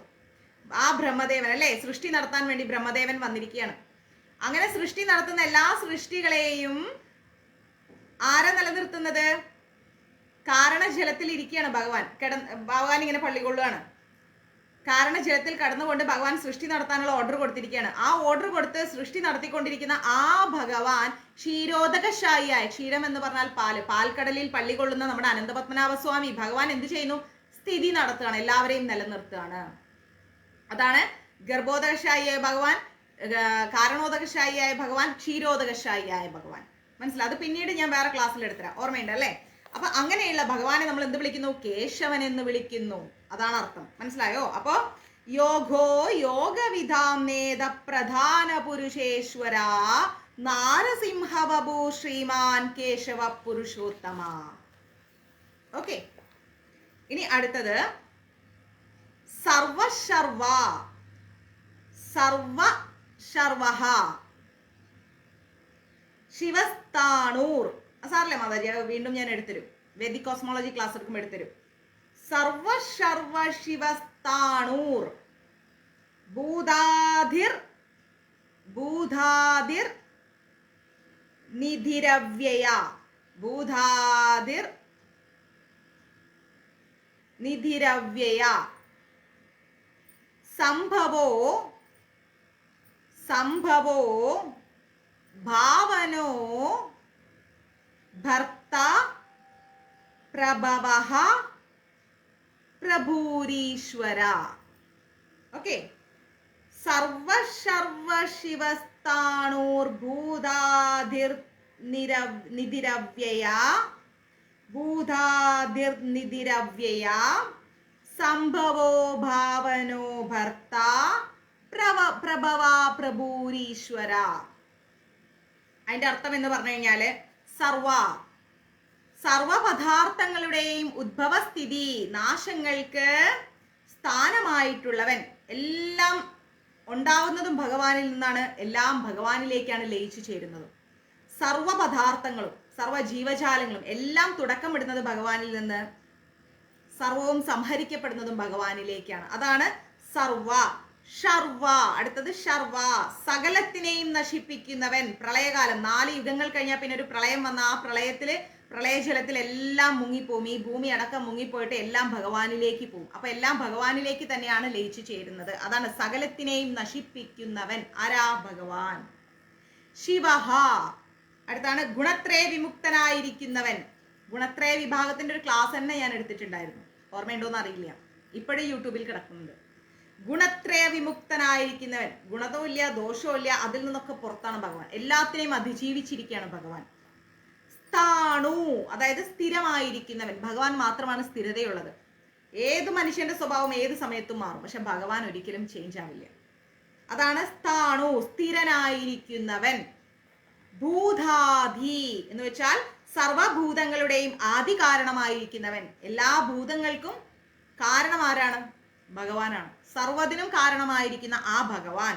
അവ്യയനിധി എന്ന് വെച്ച് കഴിഞ്ഞാൽ പ്രളയകാലം വന്നു കഴിഞ്ഞാല് സകല വസ്തുക്കളെയും നിദാനം ചെയ്യുന്നതിനാൽ നിധി, നാശമില്ലാത്തവൻ എന്ന് പറയുന്നു. സർവവും ഭഗവാനിലേക്ക് തന്നെയാണ് പോകുന്നത്, അല്ലെ? പ്രളയജലം വരുന്ന സമയത്ത് സർവവും ഭഗവാനിലേക്ക് പോകുന്നു. അവ്യയനിധി, എല്ലാം ഭഗവാനിലേക്ക് പോവാണ്. അത് സംരക്ഷിക്കപ്പെടുവാണ്. എപ്പോഴും സംരക്ഷിക്കപ്പെടുന്ന ആ അമൂല്യമായ സ്വത്തിന് എന്താ നമ്മൾ പറയാ? നിധി എന്ന് പറയും. അപ്പൊ ആ നിധി ഇവിടെ ആരാണ്? ഭഗവാനാണ്. സംഭവ, അതായത് ഉത്തമമായിരിക്കുന്ന ജന്മത്തോടു കൂടിയവൻ.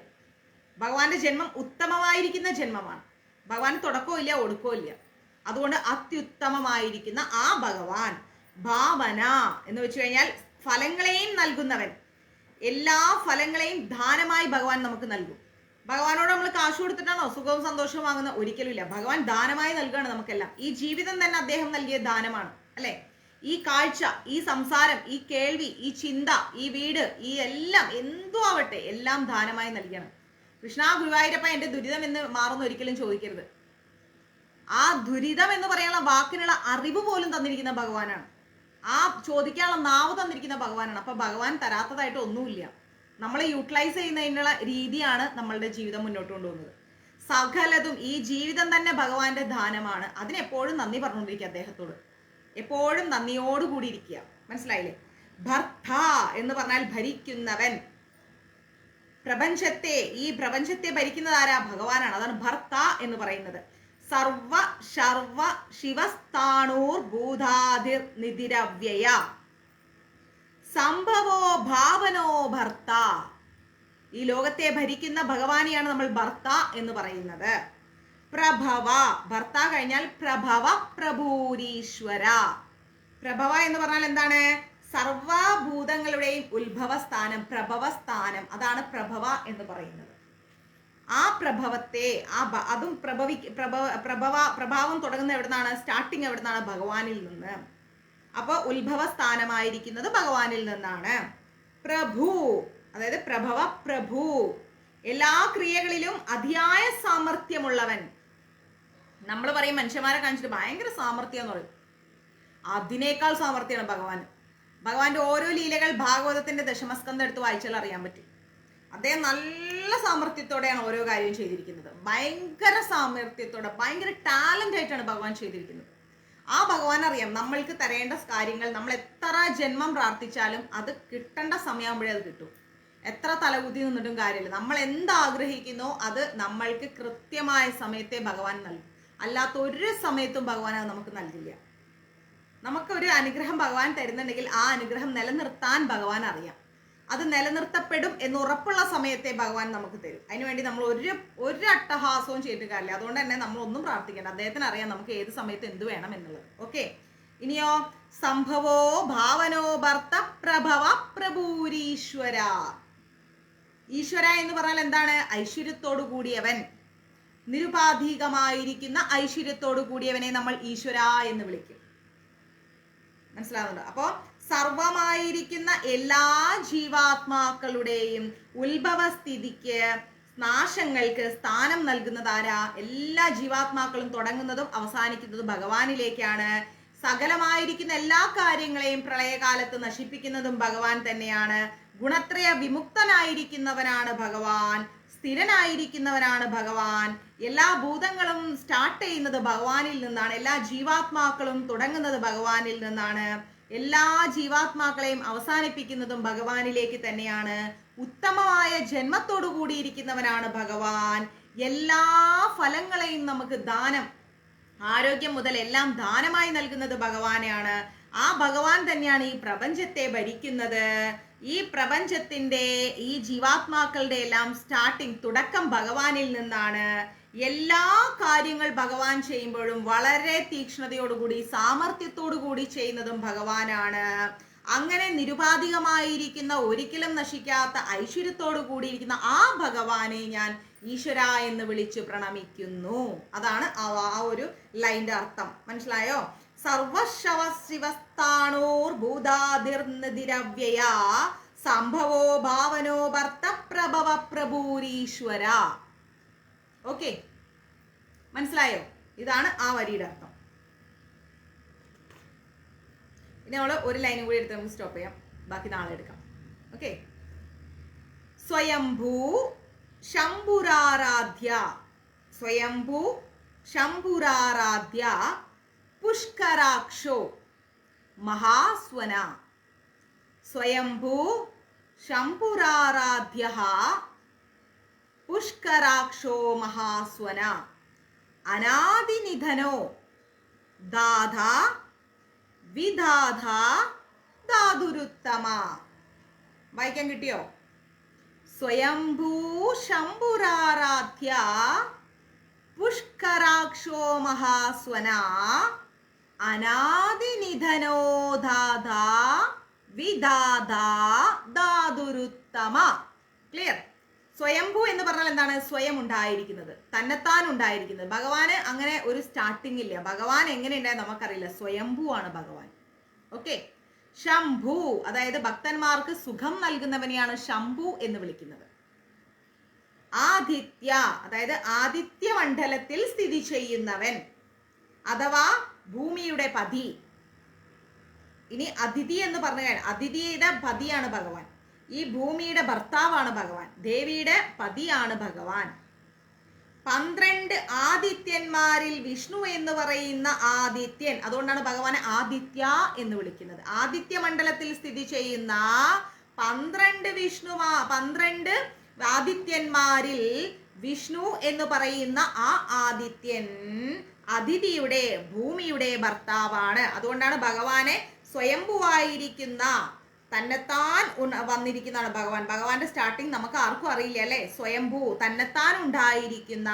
ശംഭു എന്ന് പറഞ്ഞാൽ ഭഗവാന് ഭക്തന്മാർക്ക് സുഖം നൽകുന്ന, എല്ലാവർക്കും സുഖം നൽകുന്ന, ആദിത്യ മണ്ഡലത്തിൽ സ്ഥിതി ചെയ്യുന്ന 12 ആദിത്യന്മാരിൽ വിഷ്ണു എന്ന ആദിത്യനായിരിക്കുന്ന ഭൂമി ദേവിയുടെ ഭർത്താവായിരിക്കുന്ന, അതാണ് സ്വയംഭൂ ശംഭുരാദിത്യ എന്ന് പറഞ്ഞു കഴിഞ്ഞാൽ. പുഷ്കരാക്ഷ, പുഷ്കരാക്ഷ എന്ന് പറഞ്ഞാൽ താമരയോട് സാദൃശ്യമുള്ള അക്ഷിയുള്ളവൻ. അക്ഷി എന്ന് പറഞ്ഞാൽ കണ്ണ്. ഭഗവാന്റെ കണ്ണ് താമര ഇതള് പോലെയാണ്. ശംഭുരാദിത്യ എന്നാണ് എൻ്റെ പുസ്തകത്തിൽ. സ്വയംഭൂ ശംഭുരാദിത്യ. കുറച്ചൊക്കെ പ്രിന്റിംഗ് മിസ്റ്റേക്ക് ഉണ്ടാവും, സാരല്ല. അപ്പോ ആദിത്യ കഴിഞ്ഞു. ഇനി പുഷ്കരാക്ഷ എന്ന് വെച്ചാൽ താമരയോട് സാദൃശ്യമുള്ള അക്ഷികളുള്ളവൻ. താമര ഇതൾ പോലെയാണ് ഭഗവാന്റെ മിഴികൾ. അതുകൊണ്ടാണ് പുഷ്കരാക്ഷ എന്ന് പറയുന്നത്. മഹാസ്വന, മഹാസ്വന എന്ന് പറഞ്ഞാൽ മംഗളസ്വനത്തോടു കൂടിയവൻ. വേദരൂപമായിരിക്കുന്ന, വേദങ്ങൾ എപ്പോഴും മംഗളകരമാണ്. ആ മംഗളരൂപത്തോടു കൂടിയിരിക്കുന്ന അനാദിനിധന. അനാദിനിധന എന്ന് പറഞ്ഞാൽ ജന്മവും ഇല്ല നാശവും ഇല്ല, തുടക്കവും ഇല്ല ഒടുക്കവും ഇല്ലാത്ത ആ ഭഗവാൻ. ദാധ, ദാധ എന്ന് പറഞ്ഞു കഴിഞ്ഞാൽ എന്താ? വിശ്വത്തെ ധരിക്കുന്നവൻ. ഈ ലോകത്തെ തന്നെ ഭഗവാൻ ഉൾക്കൊണ്ടിരിക്കുകയാണ്, ഭഗവാന്റെ ഉള്ളിലാണ് ഇരിക്കുന്നത്. സംഘർഷണമൂർത്തിയുടെ രൂപത്തിൽ. അത് പിന്നീട് ഞാൻ ഭാഗവതം എടുക്കുമ്പോൾ പഠിപ്പിച്ചുതരാം. അപ്പോൾ ഈ ലോകത്തെ ഉൾക്കൊള്ളുന്ന, ഈ വിശ്വത്തെ ധരിക്കുന്ന വിധാത. വിധാത എന്നാല് കർമ്മങ്ങളുടെയും കർമ്മഫലങ്ങളുടെയും സൃഷ്ടികർത്താവ്. നമ്മൾ ചെയ്യുന്ന പ്രവർത്തികളും സൃഷ്ടിക്കുന്നത് ഭഗവാൻ തന്നെ. നമ്മൾ ചെയ്യുന്ന പ്രവർത്തികൾ നമ്മളെ കൊണ്ട് അനുഭവിപ്പിക്കുന്നതും ഭഗവാൻ തന്നെ. കർമ്മവും കർമ്മഫലവും ഭഗവാനാണ്. ആ കർമ്മവും കർമ്മഫലത്തെയും സൃഷ്ടിക്കുന്നത് ആരാണ്? ഭഗവാൻ തന്നെയാണ്. ധാതുരത്തമ എന്ന് വെച്ചാൽ വിശേഷ രൂപത്തിൽ എല്ലാം ധരിക്കുന്നവൻ. വിശേഷമായിരിക്കുന്ന രൂപത്തിൽ എല്ലാം ധരിക്കുന്ന, എല്ലാ കാര്യങ്ങളിലും വെച്ച് ഉത്തമമായിരിക്കുന്നത് ആരാണ്? ഭഗവാനാണ്. എല്ലാത്തിലും വെച്ചിട്ട് ഉത്തമമായിരിക്കുന്ന ആ ഭഗവാൻ, കാര്യകാരണ രൂപമായിരിക്കുന്ന സകല ലോകങ്ങളെയും ധരിക്കുന്ന, ഉത്കൃഷ്ട പദാർത്ഥങ്ങളിൽ വെച്ച് ശ്രേഷ്ഠമായിരിക്കുന്ന ഉത്തമൻ. എല്ലാത്തിലും വെച്ചിട്ട് ശ്രേഷ്ഠമായിരിക്കുന്ന ആ ഉത്തമൻ എന്ന് പറഞ്ഞാൽ ആരാ? ഭഗവാനാണ്. മനസ്സിലായില്ലേ?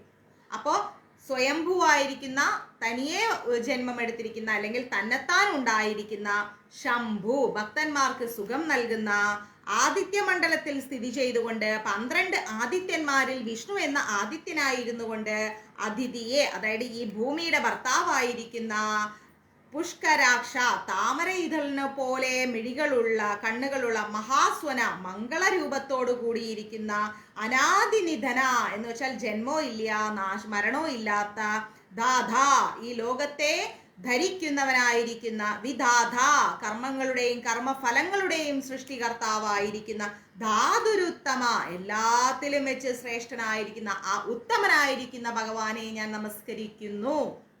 ക്ലിയർ?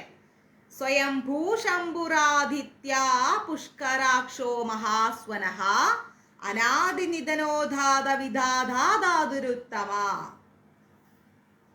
ഓക്കെ, മനസ്സിലായോ? അപ്പോൾ നമ്മൾ ഇന്ന് എടുത്തിരിക്കുന്നത് വരെ ഒന്ന് വായിച്ചു പോവാം, കൂടെ വായിക്കാം, സ്ലോ ആയിട്ട് വായിച്ചു പോവാം.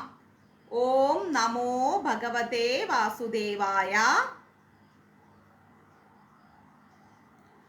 ഓം വിശ്വം വിഷ്ണുർവഷ്ടകാരോ ഭൂത ഭവ്യ ഭവത് പ്രഭുഃ ഭൂതകൃത് ഭൂതഭൃത് ഭാവോ ഭൂതാത്മാ ഭൂതഭാവന പൂതാത്മാ പരമാത്മാ ച മുക്താനാം പരമാഗതി അവ്യയാ പുരുഷസാക്ഷി ക്ഷേത്രജ്ഞോക്ഷര ഏവ ച യോഗോ യോഗവിധാം നേതാ പ്രധാന പുരുഷേശ്വര നാരസിംഹവഭൂ ശ്രീമാൻ കേശവ പുരുഷോത്തമ സർവാ ശർവാ ശിവസ്ഥാണൂർ ഭൂതാദിർ നിധിരവ്യയ ഭൂതാദിർ നിധിരവ്യയ ഭൂതാദിർ നിധിരവ്യയ. കിട്ടിയോ? സംഭവോ ഭാവനോ ഭർത്ത പ്രഭവ പ്രഭൂരീശ്വര സ്വയംഭൂ ശംഭുരാദിത്യ പുഷ്കരാക്ഷോ മഹാസ്വന അനാദിനിധനോ അനാദിനിധനോ ദാധാ വിധാധാ ധാതുരുത്തമ അനാദിനിധനോ ദാധാ വിധാധാ ധാതുരുത്തമ ഉത്തമ. ഓക്കെ, മനസ്സിലായോ?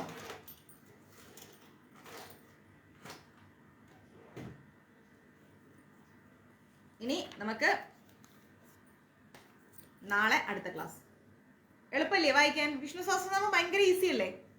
ആലോചിച്ച് നോക്കിയേ, ആരൊക്കെയൊക്കെ ഇപ്പൊ എളുപ്പമായിട്ട് തോന്നുന്നു വിഷ്ണു സഹസ്രനാമം? വിഷ്ണു സഹസ്രനാമം എളുപ്പമായി തോന്നുന്നത് ആരൊക്കെ? കിട്ടി മാതാജി, ആ കണ്ണന് കിട്ടി. ആർക്കൊക്കെയാണ് ഇപ്പം വിഷ്ണു സഹസ്രനാമം എളുപ്പമായി തോന്നുന്നത്? മംഗളസ്വരൂപനായിരിക്കുന്ന ഭഗവാന്റെ കാരുണ്യത്താൽ, ഭഗവതിയുടെ കാരുണ്യത്താൽ, ശ്രീമാൻ ശ്രീ ഭഗവതിയുടെ വാസസ്ഥാനം, ആ ഭഗവാന്റെ കാരുണ്യത്താൽ ആർക്കൊക്കെ വിഷ്ണു സഹസ്രനാമം എളുപ്പം പഠിക്കാൻ പറ്റുന്നു? കമന്റ് ഇട്ടേ.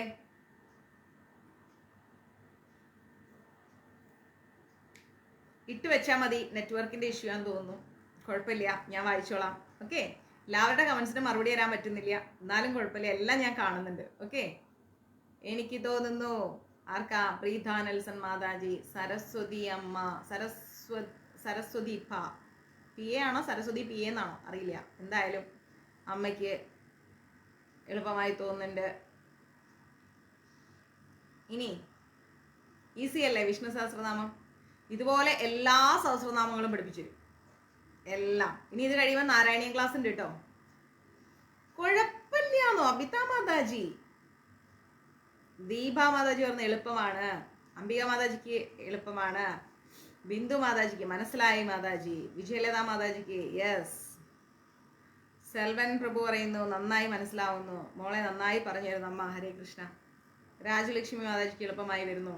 ലൈഫിൽ ഒരിക്കലും എടുത്താ പൊങ്ങില്ല എന്ന് തോന്നുന്ന വിഷ്ണു സഹസ്രനാമത്തെ നമ്മൾ വളരെ നിസാരമായിട്ട് ഭഗവാന്റെ കാരുണ്യത്താൽ പഠിച്ചു പോകുന്നുണ്ട് അല്ലേ? ഇങ്ങനെ ഓരോരോ ലൈൻസും പഠിച്ച് ഇനി നിങ്ങൾ സ്വസ്ഥമായിട്ട് ഒറ്റയ്ക്ക് അങ്ങോട്ട് വിഷ്ണു സഹസ്രനാമം പഠിക്കും, എന്നിട്ട് ഡെയിലി ഭഗവാനെ ചൊല്ലിക്കൊടുക്കും. ഓക്കെ, എളുപ്പമാണ്. മോട്ടി വിജയേട്ടൻ, കവിതാ മാതാജി, ഒരുപാട് സന്തോഷം, വളരെയധികം സന്തോഷം. നമ്മൾ ഇന്നത്തെ ക്ലാസ് ഭഗവാന്റെ തൃപാദങ്ങളിൽ നമസ്കരിച്ച് ഭഗവാന്റെ തൃപാദങ്ങളിൽ നമ്മൾ സമർപ്പിക്കുന്നു. എല്ലാവർക്കും ഗുരുവായൂരപ്പൻ്റെ കാരുണ്യം ഉണ്ടാവട്ടെ, എല്ലാവർക്കും എളുപ്പം കാര്യങ്ങൾ മനസ്സിലാവാൻ സാധിക്കട്ടെ.